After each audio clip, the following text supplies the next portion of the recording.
umwana w'umwami wari usigaye ku isi yari igikomangoma Specioza Mukabayojo, akaba yitabye Imana. Igikomangoma Specioza Mukabayojo akaba yaravutse mu mwaka w'igihumbi kimwe magana cyenda mirongo itatu. Yakuriye ibwami mu bihe bya nyuma by'ingoma.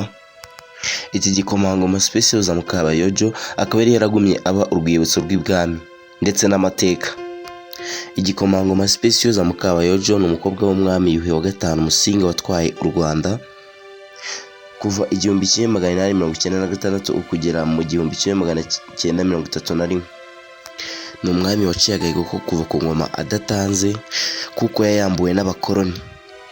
Mama w'iki gikomangoma Nyiranteko akaba yitwa Nyiranteko ya Nzagura.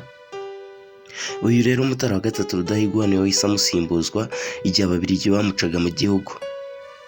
Murumuna we yaje kwimya ingoma igihe Mutara wa gatatu atanze. Ku munsi w'ejo nibwo humvikanye inkuru y'incamugongo ivuga ko igikomangoma Specioza Mukabayojo yitabye Imana. Specioza Mukabayojo yashakanye n'igikomangoma Biteri umwaka w'igihumbi kimwe magana cyenda mirongo itanu na kane. Igikomangoma Specioza Mukabayojo yabaga muri Kenya, akaba ari naho yaguye. Akaba ari umwana wa nyuma wari usigaye w'umwami Musinga.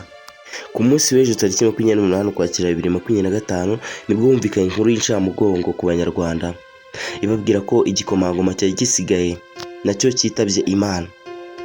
Igikomangoma Specioza Mukabayojo akaba ari wari usigaye mu mateka y'ibwami, ndetse niyo Abanyarwanda bibukiragaho iby'ibwami cyangwa se abana b'ibwami.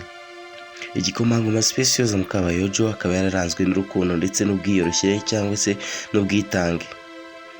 Specioza Mukabayojo akaba yapfuye azize izabukuru, kuruhukira mu mahoro.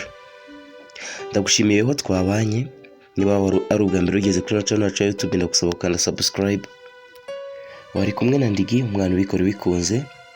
Ndabakunda cyane, mwe mudahwema kudukurikira aho muherereye hose. Imana igomeze kubamera imigisha, ibakundwa akaze urukundo rwabo mu byo murimo ndetse no mu byo muri gukora.